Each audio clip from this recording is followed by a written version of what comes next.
From the Middle is proud to be a founding member of OddPods Media. Hello, everybody, and welcome to episode number 286 of From the Middle. We are three middle class guys living in the middle of America and all of that kind of stuff. But there is one of the middle class guys who is on the west side of America, and therefore he was not invited to join us this week. That's just a joke. Corey, we miss you, buddy. We hope you're having fun out there in Seattle. And Dillon and I taking the reins for the week, and we talk a little bit about hotel food. We talk a lot about hotel restaurants and the like. We share stories about things like buying tons of bananas at Walmart, and we talk about the ideas of retailing things from Costco, a little bit of a throwback conversation about arcades and a good experience that Kendall recently had. And then after the break, we talk a little bit about weddings and what weddings in your 40s are like as compared to weddings in your 20s. And then we talk quite a bit about the 12-team college football playoff. Not so much about the game that we know that you all expected us to talk about, but next week is another week. And we'll see you then. Thank you. Oh, for the love. Sorry, just clearing my Mountain Dew hole. I got my phone hole cleaned today. That's where you keep it? You're so cerebral and you're so developed and evolved.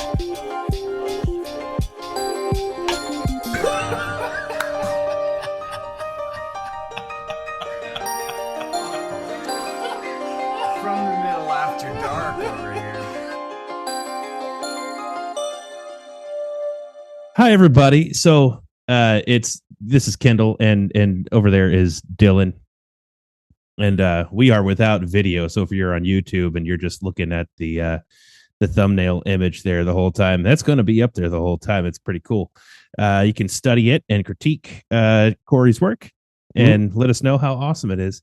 Speaking of Corey, he is out of town for at least once more. And he is staying in a hotel. And there's something that happened over our vacation that I wanted to talk about. It has to do with hotel restaurants. And I know that most of us are familiar with like a normal hotel bar and restaurant. Like there's a lot of places like Marriott's and Hyatt's and things like that that will have some sort of a bar, and they'll have food.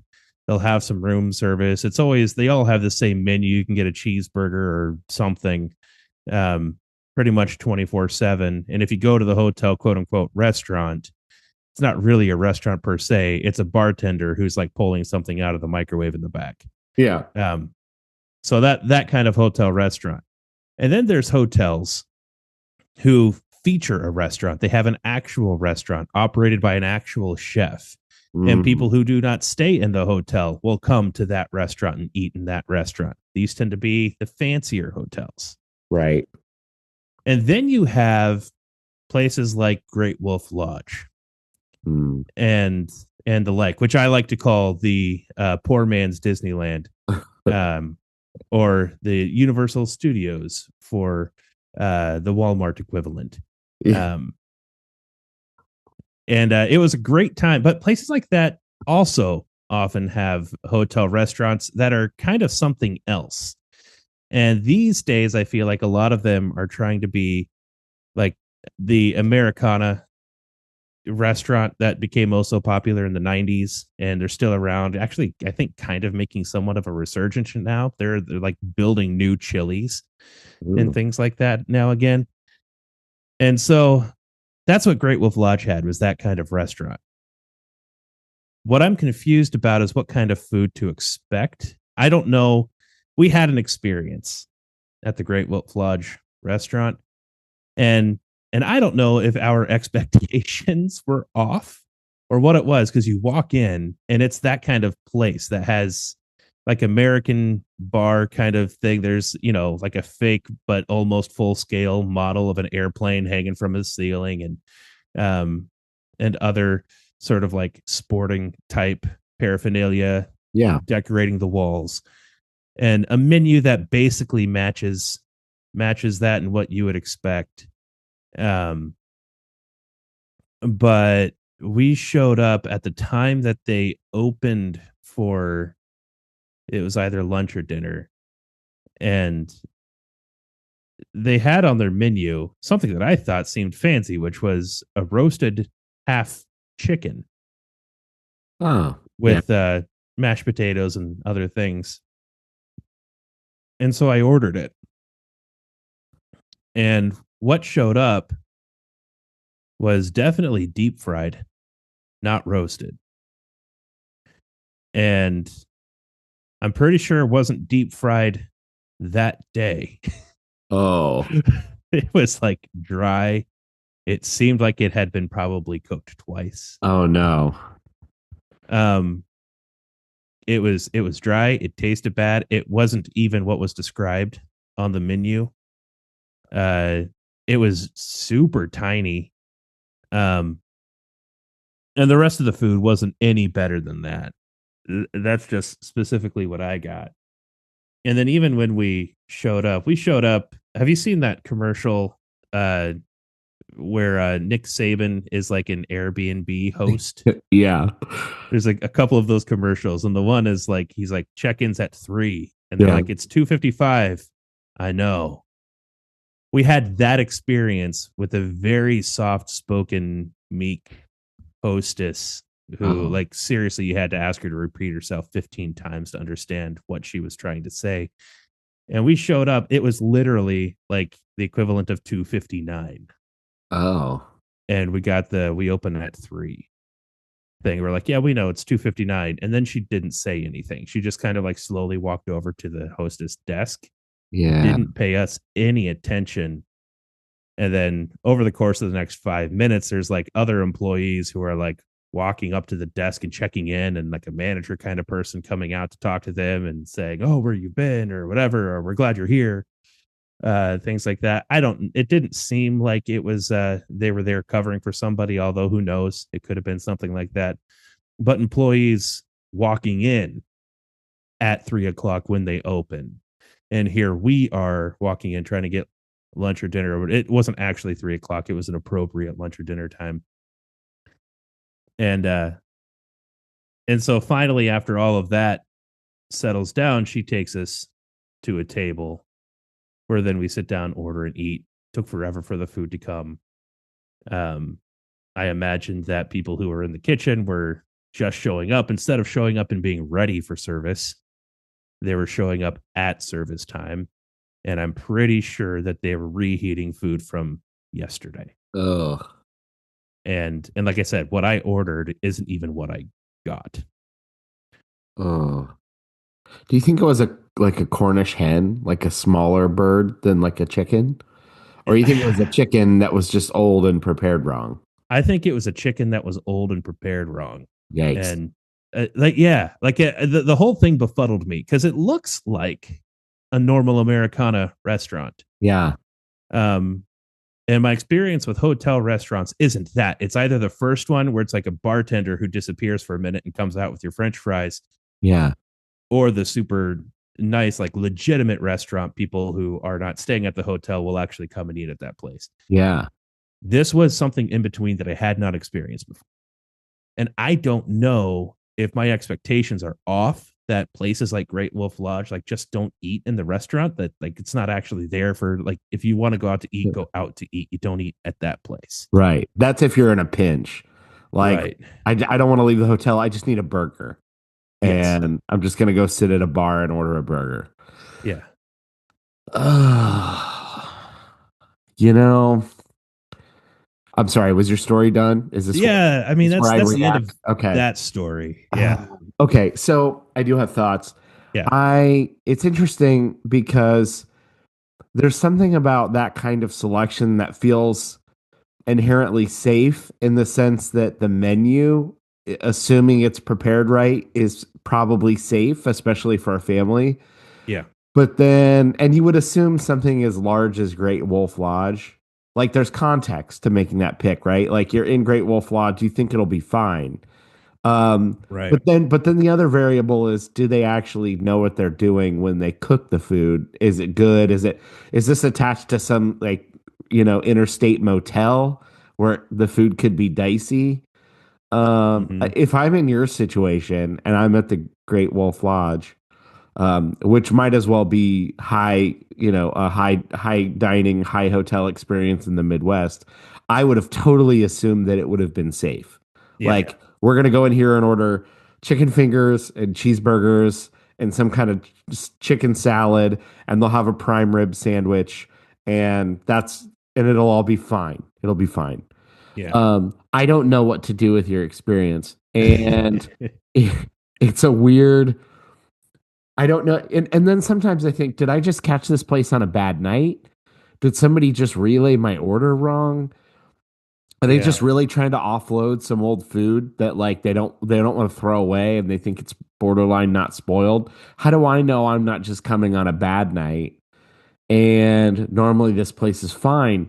But that's just flagrantly wrong. And if you're getting like a deep fried half a chicken that's also tiny and probably wasn't the cost of a tiny piece of chicken, if I'm guessing, because it was attached to Great Wolf Lodge, you could order that and it'd be a $30 entree somewhere, right? In the Yeah. Midwest. I'd be pretty disappointed, but I'm so polite in my Midwestern way that I'd probably be like, "Hey, I'm so sorry, server. I probably ordered this wrong." I would put it on myself, even though I know that it wasn't. I probably ordered this wrong.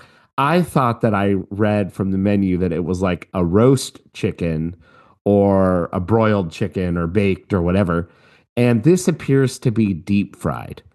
Um, I would it be possible, and I'll even pay for two. Would it be possible to get another one prepared how I read on the menu?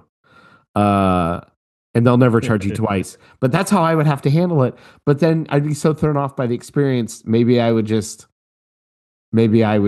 deal with it. I don't know. What'd you do? Did you It eat it? was, yeah, it just kind of dealt with it. So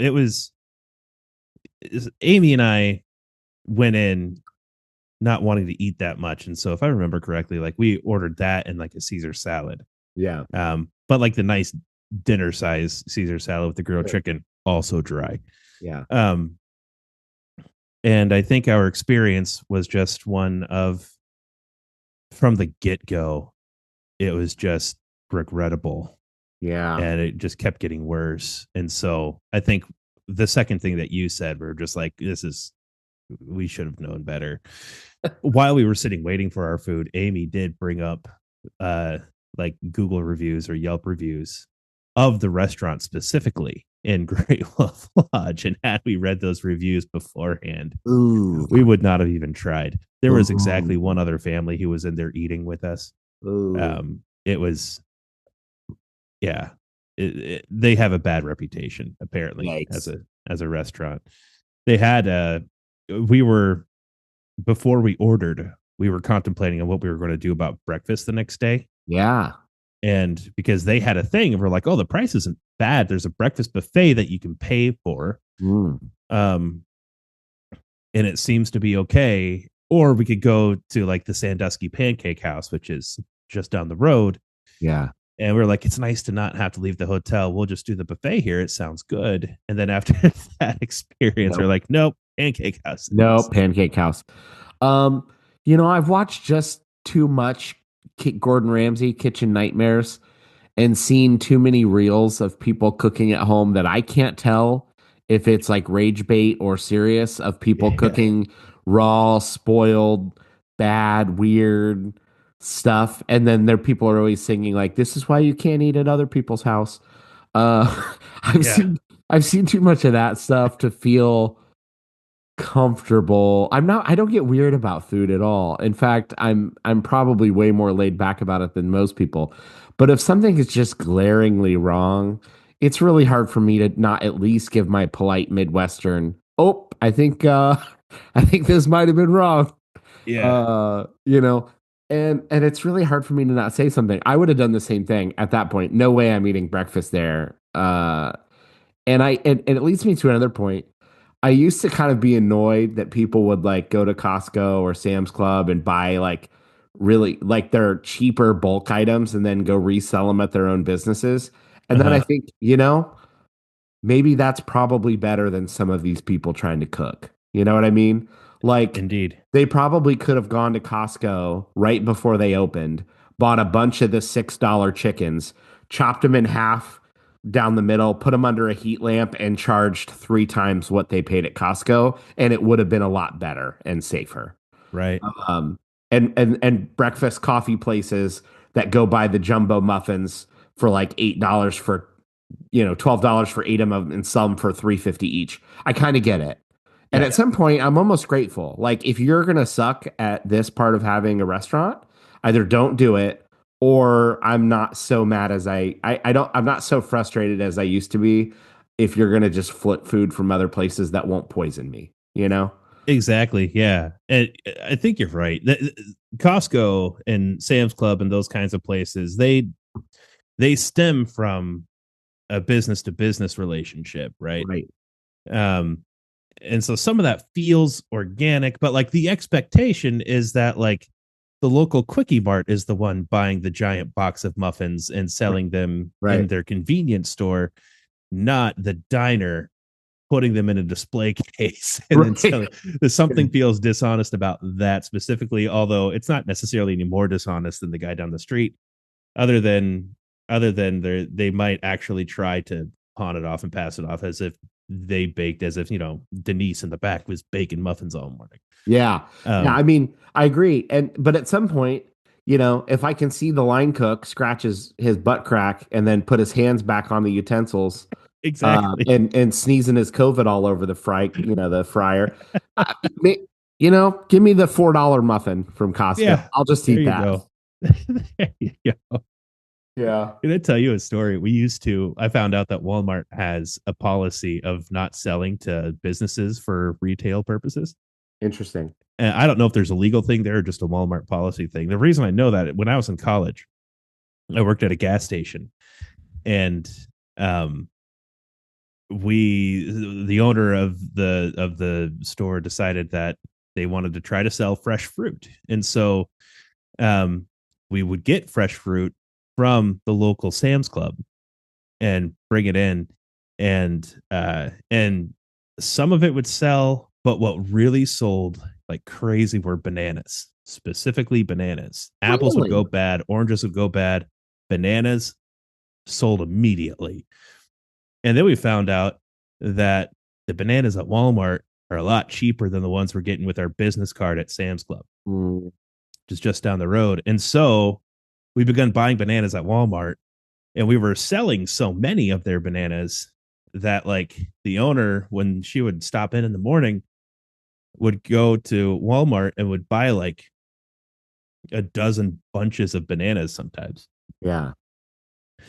And eventually someone said, "Hey, you've done this a few times. What are you doing?" And she didn't know. She was just honest with them. And they're like, "Yeah, we're not going to sell these to you. We can't do that. We have a policy." Like, oh. So then it became this little game of ours that like there was a few of us that when you come in for your shift, stop by Walmart first, get a couple of bunches of bananas. And if enough of us do that throughout the day, we can keep our bananas stocked, and Yeah. Walmart will have no idea that we're selling their bananas. Um, The great, so what a the great banana con. the great Um, banana con. Yeah, Anyway. it's funny. Sometimes I really appreciate the quick wit when people can like throw out a made up thing that they know won't get them in trouble. Like, oh, I'm building a real life Mario Kart. Thanks. And then they just grab their bananas and go. Like, what are you gonna say? I'm just super into Mario Kart. What are you gonna say to those people? And I get it. Like, sometimes less information helps your case. You just super into buying bananas. It's just my thing. I love buying them. They're so yellow. Do you think people bought more bananas because other fruits you inherently assume that you have to wash or clean, where bananas, pretty much no matter where you get it from, you don't ever think about that. You just peel it open and eat it. But like Yeah, an apple, you're like, I gotta rinse this, right? I've Like, got to rinse it, or like I can understand an orange, right, from a gas station. Like, how am I going to peel this? And even if I'm not going to do this while I'm driving. And then an apple probably kind of feels like you have to do something with the core. And I know you have to do something with the banana peel, but a banana peel is less moist than an apple core. That you have to like find a napkin or something to set it on. A banana peel, you can set it down strategically Yeah. so that the fleshy side of the banana isn't touching anything. Yeah, and so Um, the guy beside you on the interstate skids out, and you're in first place. Do you think the orange, the natural detractor to the orange, is that you never know if it's going to be good inside, but banana has the visual element. You can just look at it and go, "Yeah, this is probably going to be good." yeah, I bet you. I bet you that's it. It's That's probably something probably like it. that. It's easy. You don't have to wash it. You can look at it and go, "Too green or too brown or just right." You know, Yeah, good for yeah. good for mama bear, papa bear, baby bear, And whoever eats the good one. and apples, I feel like I know there's a lot of people like me who are picky about apples, and um, those that was back in the day before like Honeycrisp was everywhere and things like Yeah. that. No, like apple varieties that were reliably crisp and sweet, Yeah. and you'd get apples sometimes that like you remember that apple being really good last time, but this time you got it and they're mealy and weird. Yeah. Yeah. It's no And so good. maybe the apple from the gas station isn't reliable from that standpoint either. Yeah. But To be fair, lots of food that's not sealed in a package feels questionable from a gas station. So that's true. it's funny you brought up the hotel thing. Same same topic, different subtopic. I've always wanted to go to a nice hotel restaurant that had a piano where somebody was playing classy music while I could sit and eat. And I've been to hotel Mm, restaurants where there's a piano, but never anyone playing. And it feels like it's just for show. yeah. And I don't care for that. And maybe I need to go to Vegas or I need recommendations for places where I can go listen to classy music while I eat. And I don't want to order a half a roast chicken and get half a 3-day old deep fried chicken and listen to bad piano. I want to Right. go order good food and listen to good piano and sit down while I'm at the restaurant. Have you ever done that? Is that a thing you care about at all? I also have noticed empty pianos at places and often thought to myself, it would be nice if they would, if you're going to have a piano, put a Yeah. schedule together. I've also wondered if in those situations are those considered open pianos that like Uh, I could just walk up to it and start playing. Good And point. that's is that a thing? Is that allowed? Would I get kicked off? Yeah. Um, You know, there's when the one bar guy brings back your plate of French fries, you could probably ask him. yeah, Yeah. yeah. Do you think There they should was hire these restaurants need to hire Von Mar? Do you think Von Mar has like a VP of piano at like corporate who like handles all the pianos nationwide, and piano players and the schedules? They need to hire that guy, like yeah, for restaurant chains or hotel chains with pianos inside. They need to talk to Von Mar, get that guy. indeed, indeed. I bet you like I would even wonder if they would have employees like a decent sized restaurant has enough employees that surely a few of them took piano lessons. And it doesn't take a whole lot. I can tell you from experience, it doesn't take a whole lot of know how on a piano to like impress people who don't know anything about it. They're just enjoying the pretty music. Right. Um, Let's be honest, that feels like a perfect job for a retiree that they could pay yeah, minimum wage to come play for 4 or 5 hours a couple nights a week. You know what I mean? Like that that would doesn't that be, doesn't feel like it's a huge get to go get that approved. dude, that is going to be my retirement situation. I something a la the greeter at Meyer, right? Yeah. The Yeah. same thing, only like I don't want to be greeter at Meyer. I don't feel like handshaking a whole bunch of people. What I feel like is I want to sit down and play piano and have people not bug me. But Yeah. then people will probably come up to you and like ask for requests, and I don't do that. So, Yeah. Yeah. Sing us a song, piano man. Because they've had too many glasses of wine at the bar. yeah, Yeah. Well, you should but do it. And if you do, maybe I'll come watch for sure. nice. That's yeah. That's I'm awesome. gonna Well, I'm so sorry. Next time, the tip is to check Yelp first yeah and drive down the road, and drive down the road. you'll get better food. We thought hey, nothing bad to say about Great Wolf Lodge other than that Than that, yeah. situation. The entire rest of the trip was amazing and so much fun, perfect for kids. They have this fun little wand game, if people are familiar with, where kids can run. There's just all these little kiosks and video screens and like magic looking things that you take your wand and you just like point your wand at the thing and it does something cool. Mhm. And you can collect things and go on missions that are like scavenger hunts with them. And it's so much fun to do that. And then the water park was great. There was a rumor that someone pooped in a pool at one point. They shut a pool down for several hours. Yeah. So that was funny.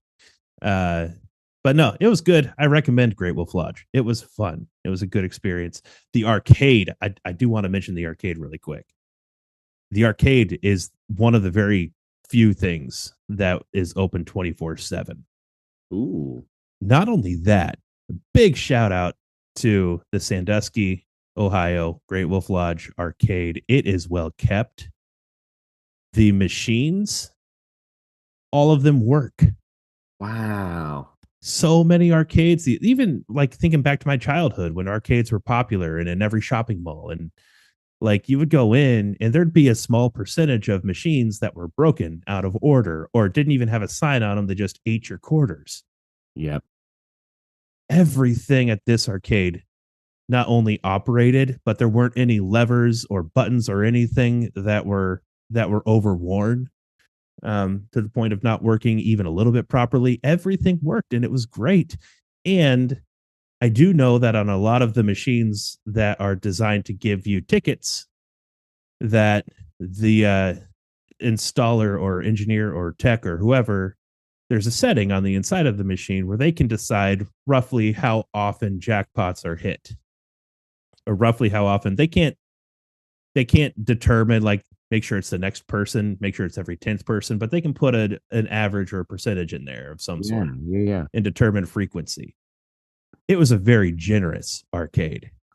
We went in, we had a package that came with X amount of free tokens for the arcade, and we used those up. And then we had the great idea of one night staying up late and going to the arcade and saying, you know what, we as a family are going to compile all of our tickets. We're going to take turns playing games and root each other on. And we're going to compile tickets so that we can get this one stuffed animal that we all liked. Both Amy's family growing up and my family growing up, every time we went on a vacation somewhere where there was water, we would always like pick out a seagull, and we had a name for that seagull. And I don't know if this is something that other families do, but it's weird that both Amy's family and my family both did this. And I feel like anybody who goes on a lot of vacations, a lot of road trips and things, they have seagull stories. Seagull stole my French fry, seagull stole whatever, or chased my little kid or whatever. And so they had a seagull stuffed animal that's wearing a Great Wolf Lodge t-shirt, and it has a little stuffed fry in its mouth. And the thing was adorable, and it meant something to Amy and myself, to our childhood. It'd be like, let's compile our tickets and get 1,000 tickets, and we're going to get that stuffed animal for the family. And so we did that. And like Lydia, it only took us like 30 minutes to get to 1,000 tickets, and we got well over 1,000 tickets in that amount of time. Wow. Because I mean, Lydia, I'm pretty sure she hit like 500 tickets on one game, and then like 2 minutes later on another game hit like another 1,000 or something stupid like that. That's awesome. Yeah. And like all of us were doing relatively well on these machines relative to other arcades. None of us did as good as Lydia did, but relative to other arcade experiences, we all did really well in accumulating tickets, and we had that seagull earned in no time. It was great. It was fun. Those seagulls, cheeky little bastards, but make for a great story. It reminds me of my experience when I was in Indiana not long ago. We went to the kind of dingy bowling alley on the outside, but it was really nice inside. And I feel like it had a nice little arcade. I feel like we need like a renaissance of those kind of Americana type places. Yeah. Like all the bowling alleys and arcades and stuff like that need to come back. I know near me, they're doing a quote arcade. It's going to be like a long indoor hallway near downtown of a city nearby with a bunch of shops and stuff. But I think there might also be an actual arcade in the arcade. And I'm excited about it. We Yeah. need more places like that to make a comeback. Yeah. I'm with you. Speaking of making a comeback, we're going to come back right after these words from some of our friends in Odd Pods Media. Greetings, fellow nerds. It's Garrett, your host of the Nodak Nerd, part of Odd Pods Media, the podcast where we explore the vast realms of geekdom. From the latest superhero flicks to retro video games and everything in between, we've got you covered. Join me for insightful reviews, hilarious discussions, and maybe even a few heated debates. Find the Nodak Nerd wherever you listen to podcasts. Let's get nerdy. All right. And we're back. All right. Another quick update from me. And it pertains to this podcast. Because our buddy Samson, who wrote the intro music for our podcast, and we've used some of his stuff before in earlier podcasts. Yeah. He got married. Congrats, Samson. Yeah. Yeah. Married him off, which is interesting. I've known him since he was in elementary school, I believe, when I first met him. And he's my pastor / co-elder's son. He is their oldest of 5 kids. And it was the first time that Amy and I had been to a wedding where it wasn't one of our friends getting married. Yeah. Or like when you're little, you have like older cousins getting married and things like that. Right. And then you have that time in your like 20s and early 30s where like your friends are getting married. And so now you're going to all these weddings. But now Amy and I had found ourselves in a lull where like we don't know anybody who's getting married. But now all of a sudden, friends' kids are starting to get married. And that does a funny thing to you because now you're watching the wedding and you have your own kids. Now, our kids obviously are way too little to be worried about or thinking about things like this. But it still is like your perspective changes because I've known Sam since he was a little kid. And I'm not relating to the bride and groom as peers anymore. I'm relating to them as kids now. Yeah. And now it's almost like isn't that nice seeing these young people grow up? Yeah. And that is a different attitude to have in a wedding that I was unfamiliar with, and it didn't hit me until like the groomsmen started lining up, and I'm seeing these guys, a few of whom I knew. Again, I know them as kids, and it's an interesting situation. And then the reception comes around, and the dancing starts, and it's like I'm not the one feeling pressured. I'd never liked going onto the dance floor. This might not be a shock to any of you. But if I'm on the dance floor, it's because I felt pressured into being on the dance floor. Yeah. Yeah. I can relate. Now I'm not even feeling pressured to be on the dance floor. It's like very much not my space anymore. Yeah. And I'm like, it's easy to say, let the kids have it. And nobody's looking at me wondering why I'm not out there. Right. Yeah. It would be weird for me to go out there. And so that is a much more comfortable thing. It's also the first time that like we went to a wedding reception and like we ate the meal. We stayed through the cake cutting and through the first couple dances with the groom and his mom and the bride and her dad. And then after that, like we hung around for a couple minutes and left. That's great. Good for you. Yeah. Which is honestly the way I would have loved to have done weddings in my 20s. Yeah. But now that I'm 40, that's the way I feel like I'm expected to do a wedding. And is there a little part of you that like is I'm guessing is like 98% of you like grateful because you've accepted where you are in the middle stage of life, and like 2% like, crap, but I'm old now. Is there a little part of you that just feels like, but that means this is where I am now? Just a little. Not in that circumstance. it's mostly grateful for me that I can treat a wedding the way I would like to treat a wedding. Yeah.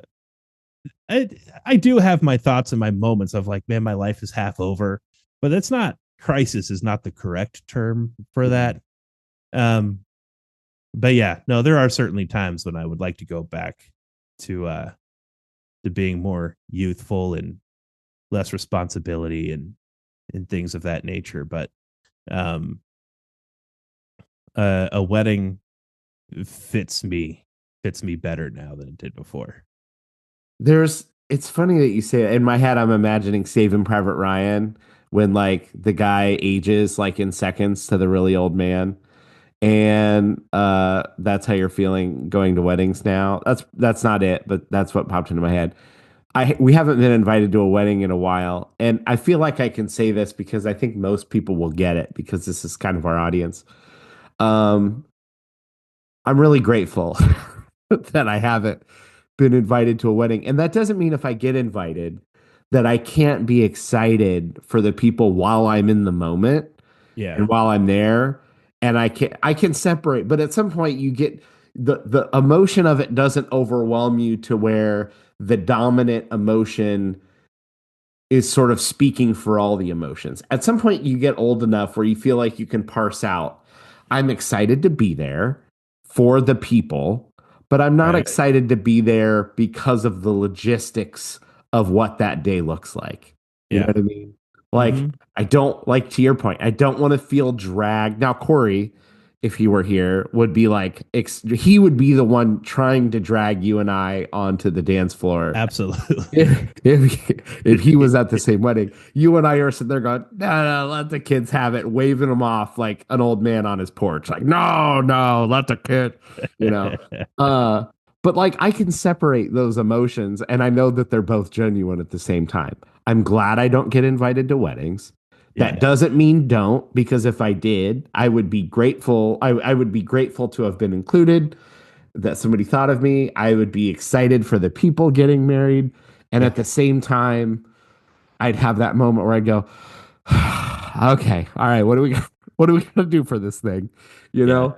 And Yeah. it doesn't change how I feel about the people. It doesn't mean that I don't care about Yeah. the people, but there's just parts of being an adult that you have to think more about. It's when you're a teenager or you're a kid, your parents like they're like, hey, by the way, there's a wedding tomorrow. Your clothes are hanging in your closet. They're ready to go. Just put those on when we wake up. You know, Right. like that's how it happens. And then you're a grown up. You're like, oh crap, I don't have anything that fits. It's just like 3 weeks ahead of time. I got to go find something. Then I Yeah. want to make sure I'm comfortable. What's the weather going to be like? I don't want to be too hot. I don't want to be too cold. You know, you got kids, the logistics of they have outfits, and we got to, when are we going to eat? Because it's at a weird time and the kids are going to need snack. There's just so many other things that you have to think about. I one of the last weddings I was at, which admittedly was a while ago, one thing I appreciated to your point about feeling like, you know, kind of, you're like, yeah, we did the thing and we stayed for a little bit and then, you know, you kind of wave and leave and let the people keep dancing. We went to a wedding. We did something similar. We didn't stay super long, and they had the cookie bar on the way out with bags, and and we just went and loaded up. That's probably normal for a lot of people. It's not where I grew up, and we just loaded up a little bag with some cookies and ate them on the way home. It was delightful, and that feels like a great send off for the people who don't want to party until the DJ has to turn everything off. You know, Right. Yeah. I'm with you, Dylan. You might not be 40 yet, but I am 40. in spirit. Yeah, I am in spirit. It's okay. And I, you know, the thing is, I probably always have been a little bit. So, that in some ways, and I think, you know, some friends of mine and I and Corey and I, we've probably said it on the podcast before. In some ways, I'm responsible in all the ways I need to be.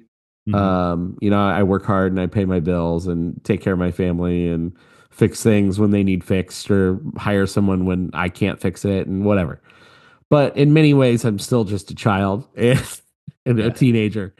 And that's one of those things where it's like, I'll be responsible in the way that I'll go, we'll have a gift, we'll smile and make it about other people and ask questions to stay interested in other people. And, congratulate them and take some photos and, but yeah, it's okay. I'm, I'm, I'm okay if I can just get some cookies on the way out and eat them on the way home, Yeah. For anybody planning a wedding, it's nice to plan something for folks like us. Yeah. I don't need a mix CD, but if you make me one, I'll be grateful, but I don't need one. Sure. So, nice bag of cookies on the way out. We had candied bacon at our wedding because that Ooh. sounded really good and I wanted to eat it. So There it that's is. one of the things that we had. There it is. Weddings. It was also one of the more fancy weddings that I've been to. Oh, Was that one? how so? It What was- details? What details made it feel fancy to you? Well, for one thing, it was in a wedding specific venue.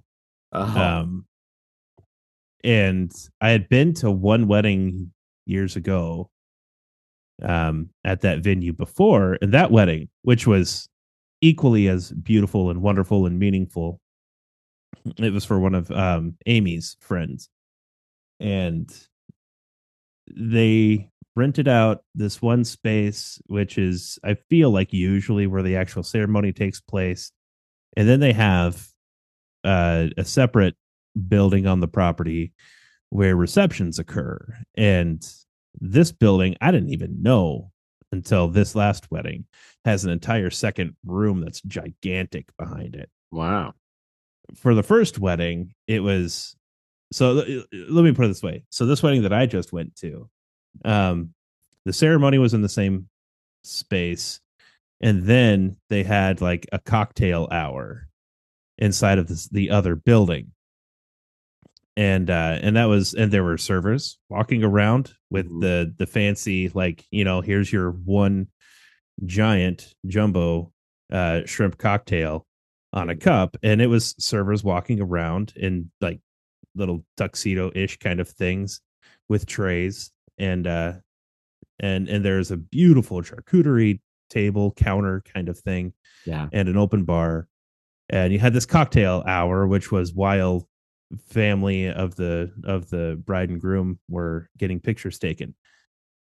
And then they opened up into the back part of that building, which was where the actual reception was taking place, Yeah. which was also all dolled up and fancy. I mean, the place settings, a plate to put your plate on kind of place. Very fancy. Yeah. Yeah. I didn't even know that entire second portion of the building existed, because at the first one, it was just that little front area. Right. And so for me, part of fancy means like you're actually using all the options at the venue. Spared no expense kind of situation. Yeah. Yeah. And like, I don't have to walk up to a buffet table because like there's servers walking around with trays of hors d'oeuvres. Yeah. And not just veggie trays from Costco, Yeah, It exactly. wasn't just carrots and celery with some ranch. Fancy stuff. There was like this like fried potato thing with mushroom that was like a little bite sized thing that was absolutely extravagant. I couldn't even tell you what it was. Yeah. You had me at potato. Yeah. Yeah. So it was that kind of fancy. It was like what you would expect from watching TV. I'm thinking of like some of the parties that I remember seeing on like Frasier and Seinfeld, and some of the fancier cocktail parties. Yeah. Or like in the movies, like in Suits, they have these fancy cocktail parties with servers walking around and things. It was that experience. Yeah. So it was pretty nice, pretty fancy. Yeah. But It wasn't the banquet room at the Olive Garden is what I'm hearing. exactly. We really did it up. Exactly. But there's a part of me too that like I don't not appreciate that whole scenario. But I'm also thinking to myself, I would prefer something much less formal than that. Our wedding was something much less formal than that. Yeah. We literally used the same space. For those familiar, we were in the German Village Meeting House, is where our wedding was. Mm-hmm. And we used the same space for the ceremony and the reception. Right. So we kind of had tables off to the side. and then chairs lined up for a wedding ceremony. And then for the reception, like we literally just like kicked a bunch of people out, go hang out in the lobby for a while. We don't have snacks for you in there. And then a bunch of us stay behind and move the tables around and scoot the chairs around, and then we let you back in. Yeah. And then we eat. And then like food was like finger foods and stuff. We did have sandwich platters from Costco that were cut up into appropriate pieces for such an event. So we did not have like steak dinner or anything like that. You didn't have a fish or chicken option. Yeah. It wasn't quite that. We did have some hors d'oeuvre stuff catered. But again, it wasn't being walked around and served to you or anything like that. But yeah, I mean, and even like our rehearsal dinner was also in that same space. Like we did our rehearsal, and then my parents picked up a bunch of City Barbecue takeout and brought it in, and that was our rehearsal dinner, which was wonderful. That's my speed. Yeah. Of doing things. And yeah, it was a very special day. I don't feel like that took away from anything, and that was quite frankly fancier than the kind of wedding that Amy even wanted in the first place. But that was ours. Yeah. I would say ours was a little fancier than how I grew up. It was at a golf course. The ceremony was out on a stone patio, and then we moved immediately inside. The closest door took you into like a banquet type room, and the practice dinner was kind of in the main lobby opposite the entrance. There was a big stone fireplace in the middle, so on the other side was an area you could do something like that. But yeah, that was certainly fancier than I grew up, and but it wasn't fancy. I mean, it was a rural golf course. It wasn't like it wasn't like the nicest golf course or one of the nicer ones in Columbus or whatever. But it was great, and we had a great time. I think there's a certain amount of maturity in not getting too hung up on that. You certainly want it to be nice, and you want people to have a good time, but realizing that that's not the end all be all for what makes a better life. And I'm to your point about the food, sandwiches are always a good option. I don't think I'm ever disappointed, other than maybe a little bit when the hors d'oeuvres are exclusively like you just see the vegetable crudité and you're like, okay, well, I'll just wait for the entree. Yeah. Always grateful when people feed me, but that's probably the only time that I'm like, even bread, even some rolls would be great. Let's do some rolls and good butter, Yeah. But that sounds lovely, and it sounds like you had a really nice time, really fancy for the one that you went to, and it's nice that you got to go there a couple times. So sounds like a great time. Indeed. Well, Dillon, would you like to discuss a football game at all? Oh gosh, I hadn't even thought about it. I don't know. Do we leave this for? I don't want to leave this. We might leave this. I don't know that we have time. Let me do this. Maybe the next one we'll do reactions. But let me say before we talk about the game, the final game of the season, two things about the 12-team playoff that I've heard that potentially tweaks down the road. Yeah. Overall, I'll say I'll give you some reactions that I've had, and then you can react to that. Okay. We're finishing up. We just finished up the playoff. We'll talk about it when Corey gets back because he'll probably want to share. But the playoff itself, I think no more than 12 is my first reaction. I loved the play-in games being on campus. My opinion, the first 2 rounds should be on campus. Okay. They might want to consider reseeding. I don't think Oregon got kind of a fair pull on where they got put in there, and I wonder if that could be a little different, but I don't know how that would work. But I think the only thing major that I would want to do different is first 2 rounds, home games on campuses, then rotate the New Year's 6 bowls year over year between the remaining playoff games. To me, would be about perfect. I don't want more than 12. I think you get just enough of the main conference teams with a handful of extra deserving teams from the non-power couple conferences. Originally, I always felt like 8. After watching 12, I like it.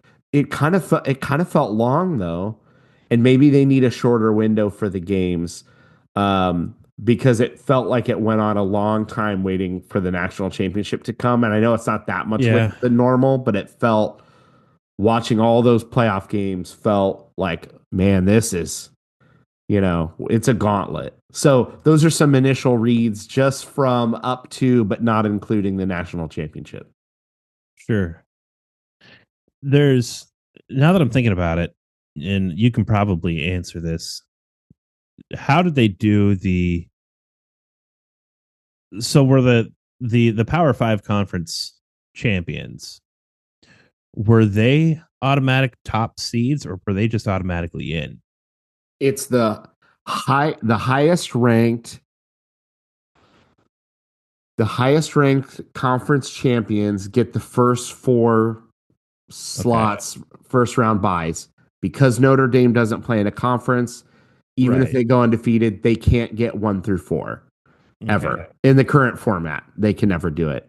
And then they fill in from there, is my understanding. So that's why we saw Arizona State out of the Big 12, Georgia out of the SEC, Oregon out of the Big 10, and who am I forgetting? SMU, maybe, Mm-hmm. out of the ACC, something like that. The Pac-12 is no Yeah. longer Power 5. So that's how they got to those 4. Okay. Yeah. Okay. So I generally speaking like that. It's similar to the NFL where winning your division means something. Right. But I feel like certainly 12-team playoff is, in my book, preferable to anything that we've seen so far. Right. I mean, just look at, we have a national champion who wouldn't have been in the playoffs last year.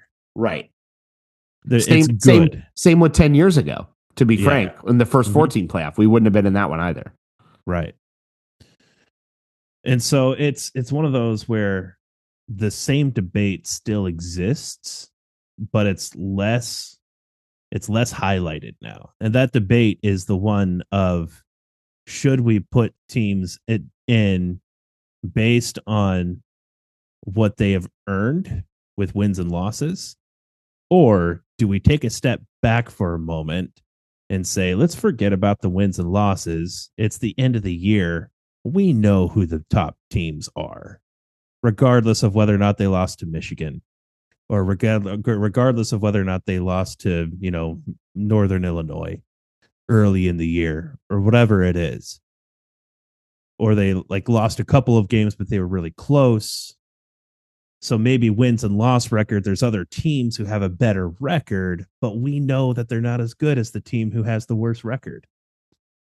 And so that's the debate, right? Do we put them in based on wins and losses, or do we put them in based on who we think the best teams actually are? And that's the debate, in my opinion.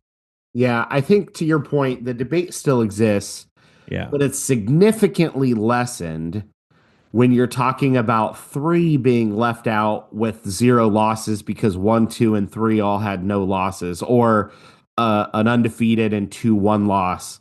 It's significantly lessened when you're now talking about starting to have a conversation around 3 loss teams getting in. Because at that point, I think you kind of know, once you get to a certain number of losses, you're on the bubble or you're out. And I think it has to continue to be, especially with 12 teams, it has to continue to be a combination of factors. Because what's true in other sports that hasn't always been true in college football before, especially like the 14 playoff, who's getting hot at the right time is a factor. Right. But you can't be getting hot at the right time when you went 0-6 to start the season. Right. You could go 0-6 and then blow out the next 6 teams. You're still 6-6 before the games still have to matter. Right. And so rivalry games still matter. being good overall still matters. When did you get hot still matters. You're talking about records against different conferences, and non-conference games should still matter. Yep. Like I think like should Notre Dame's loss to Northern Illinois kept them out of the playoff? No, because other factors led us to believe they were getting hot at the right time or well throughout most of the season after Northern Illinois. Should it affect their seeding? Yeah. Like if you've got other teams who have looked better. So, same with Ohio State. Like, I don't think anyone was really ragging on us for losing on the road to Oregon by 1 point. And then if we had lost to Purdue instead of our rival, which is, you can always say, well, no, Michigan had a bad season, or I think anyone who follows college football really, really well knows that, like, to some degree, all bets are off in heated rivalry games. Like, records matter, sure, but we've seen a lot of upsets. So, like, I think at some point people go, well, Ohio State lost by 1 point on the road to Oregon. They lost to their rival by 3 points in a tight game. It's always a heated game. Even if the score doesn't show it, it's always a heated game. At some point you start talking through those things, and it affected our seeding, and we probably had the hardest path in the playoff because of those two losses, which is how it should be. And then we should have to go beat pretty much all the best teams to get through that, right? So yeah. I do think it's a combination of factors and a lot of things that have to be factored in. Overall win-loss record is probably a good start, but I do think there's something to be said for the eye test, non-conference games, how you do in your conference. Did you make it to the conference championship and win it? Whether the conference championship game stays important or not remains to be seen. I don't think I want it to go away, but I understand the complications of keeping it. And so I don't know that I have a strong take on that, but it'll be interesting to see. I don't know that I like this floated around theory that, like, well, maybe the winner doesn't of your conference, like Oregon wouldn't have actually played in the conference championship. It would have been the next two Big Ten teams. Oregon. That's dumb. I don't know if you're going to keep it, put the best two teams in the conference. Right. If you're going to get rid of it. But I don't know that I like the idea of skipping the best team ahead because they've earned a playoff spot and can skip. Well, then it's not really a conference championship game, Yeah. So it'll be interesting to see what they tweak, but the thing I care most about, which I don't think will happen, but I'd love if it did, is the first two rounds all being on campus games. I think would be freaking great. I think campus games are wonderful. I'm totally with you there. And if you get into more games being on campus, that's when the eye test versus the games matter debate gets a little bit stronger, because then seeding becomes more important. Yeah, absolutely. And at some point, like, if for most of the programs that are going to make it most years, you say, well, the students aren't on campus and there might not be as many students around. Ohio Stadium's going to sell 100,000 tickets anyways. It doesn't matter. It doesn't matter. No kidding. Maybe if you're SMU, maybe if you're Boise State and the students aren't on campus. Nah, even then. For the most part, there's always going to be enough fans around for the teams that are making it to the playoff for the stadium to pretty much get sold out. And a lot of these neutral bowl sites are significantly less seats than the bigger stadiums for the teams from the bigger conferences. Exactly. And so I don't think you can even dismiss it from a money standpoint. Right. Ohio Stadium can sell 108,000 tickets. Where did we play in the second round? How many was that? I guess the Rose Bowl is at 70, 80, something like that. I mean, that's a lot less tickets. It's a lot less tickets. And it's not, I mean, the sponsors, right? They can still sponsor the game. It just doesn't have to be in Florida. Yeah. Right. Because what feels weird to me is seeing, as much as I appreciate it, seeing that we won the Rose Bowl and we won the Cotton Bowl and we won the, it feels weird. If you just split up the New Year Six amongst the remaining games after the first two rounds, it feels like those names, those bowls matter a little more than if we've won three of them. You know what I mean? Yeah. Kind of weird, but I agree. I loved hosting Tennessee in the snow in the winter. And if I'm being honest, there was a little part of me seeing them cramp up on the field. I don't want anybody to get hurt, but there's a little part of me for a long time that's like wondered, what would happen if one of these Southern teams would come up to Ohio Stadium when it's 15 degrees and have to play? Yeah. No, or go play in the big house, or go play at Penn State, or go play at Wisconsin when it's 10 degrees, or play at Northwest. In I want to see what football happens. weather. Yeah. Because granted, it's football weather the other way, but I'm sick of hearing our teams travel to all the southern places and everyone's sick because of all the changeover in weather and pressure and temperatures. And, am I making a bigger deal out of it than it probably is? Probably. But at the same time, it's like, but I just want to see. I want to see if it's an actual factor. If we make them, don't come play in Indy, don't come play at Ford Field. Come play at an outside stadium when it's frigid. If you're a Southern team or a West Coast team, SoCal or whatever, Texas team. I just want to see what happens. Maybe it's nothing, but it didn't feel like nothing when we played Tennessee. I'm with you. That, and one note about bowl games and sponsorships and things like that. If, for example, the Rose Bowl will always be a part of the whatever playoff situation is going on, but let's say it wasn't, and they're stuck with either just being one of the playoff games when whatever the sponsors are could sponsor the playoff game and probably make more money anyway. If your options are that, or you get stuck being one of the more minor bowl games of Southern Mississippi State and whoever else, and you would get more eyeballs if instead your bowl game was the title game for a conference. Right. So like the Big Ten, for example, if the Big Ten conference championship game was the Rose Bowl, use the bowl game in that way, you would get more eyeballs in a Big Ten conference championship game than you would with an otherwise minor bowl game. I think that would make sense.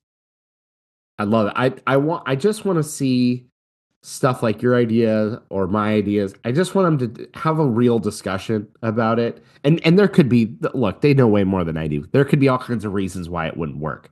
Sure. But it seems like if you're already throwing bowls around and you're already doing some on-campus games, seems like it's worth entertaining the discussion because you're doing it anyways. I mean, there's 1,000 reasons why an expanded playoff wasn't quote unquote going to work, but here we are. And here we are. Yep. And honestly, I was so excited for that first round or two to see some matchups that I had never seen before. And watching some of those bowl games and like, these two teams haven't met since World War II. And you're like, yeah, this is awesome. I was so excited to watch some of those matchups because we just, there was more of them and they were the best teams. It wasn't just all the best teams split up in pairs and then that's the end. Now you're like, well, if this best team wins, they're going to go play another best team. And I'm excited to see what that happens in the same season though. It's like comparing the non-conference games and the bowl games on the front and back end to kind of see. And I don't get into the sort of pissing contests with the conferences. This SEC is clearly better most of the time in the last 20 years than the other conferences. But it is fun to watch. It's still fun to watch those games across different conferences and see how teams stack up. It was cool seeing Illinois beat South Carolina. Like that's fun to get a watch. It wasn't part of the playoff. That was just kind of a normal bowl. But then when you get into the playoff and now you're seeing the best of the best paired up and beating each other and playing each other, that felt super fun. So you're right. It wasn't going to work and it was too much. And the fans are sitting here going, well, it works for FCS and it works for lower divisions. Why can't these guys do it? Exactly. And that's the biggest point is, you realize other colleges are pulling this off. Yeah. And it's working fine. If anything, there's more money at this level. Why couldn't you do it? Exactly. The professors are already used to, UCLA traveling to the East Coast 2 times within 3 weeks. They'll figure it out. So yeah. So I will say with the Big Ten SEC situation, we've got back-to-back Big Ten national champions. And Michigan. this is just a fun little fact if no one has thought about this. 2024, January 1st, they started off the year by beating Alabama. 2024, December 31st, they ended the year beating Alabama. There you go. There's full circle right there. Warms the cockles of my heart to hear about, top tier SEC teams losing. Yeah. And overall the Big Ten had a pretty good bowl season. And I remember lots of bowl seasons the Big Ten did not have a good bowl season. So I'm not, but it is cool. And I even saw an article about the last time Big Ten champs were back to back was 3 in a row. And nice shout out to Minnesota, won 1940, 1941, and then Ohio State won 1942. Yeah. So that was the last time back-to-back Big Ten champs winning the national, or Big Ten teams winning the Big title. Ten national champs. Yep. Yeah, Big Ten national champs. So, I'm not all conference pride over whatever Ohio State, but what I like about it is that it feels like a better level of competition than it has in the past. And so when that happens, you feel like running through the Big Ten gauntlet, and the SEC has its own version. I'm not saying Big Ten is the only one with a gauntlet, but you feel like when you're earning the wins in the Big Ten in the regular season, you feel better prepared for what's going to come at the end of the season. Yeah. Because it feels like the quality of the opponent is better. And and then there's a little bit less crap talking when Illinois gives you or Indiana or Purdue gives you a run for your money, because then Illinois goes on to beat South Carolina, and you're like, all right, I don't feel so bad about that game being tight one year or whatever. So I like the higher level of quality competition. That part feels really good, and so I was excited to see the Big Ten do well for that reason. Yeah. All right, man. Well, should we maybe save streaming? We have a lot of streaming much streaming. We should save that. I know Corey has some, and we'll talk about the national championship when Corey gets back, because I'm sure he'll want to be part of that conversation. So we will end it there. If you are still listening at this point, thank you for joining us for this episode. Kendall and I had a ton of fun. Make sure to head over to Artiusman. That's ARTIUSMAN.com. Use promo code The Middle. You'll save 25% off your first order, which is an awesome deal for you. They make incredibly great products right here in Central Ohio, where we're located. But they'll ship it all over the place, and save on your first order. It's a good deal for you. It's a good deal for us. We get a little bit for being partnered with them, and they're a small business that ships all over, and they make cool stuff. So artiusman.com, promo code The Middle. Take advantage of that. They're great partners of ours, and that's it. That's all I got. You got any more, Kendall? No, sir. Thanks for listening, everybody. Tune in next week. Maybe Corey will be back to drag us out onto the dance floor.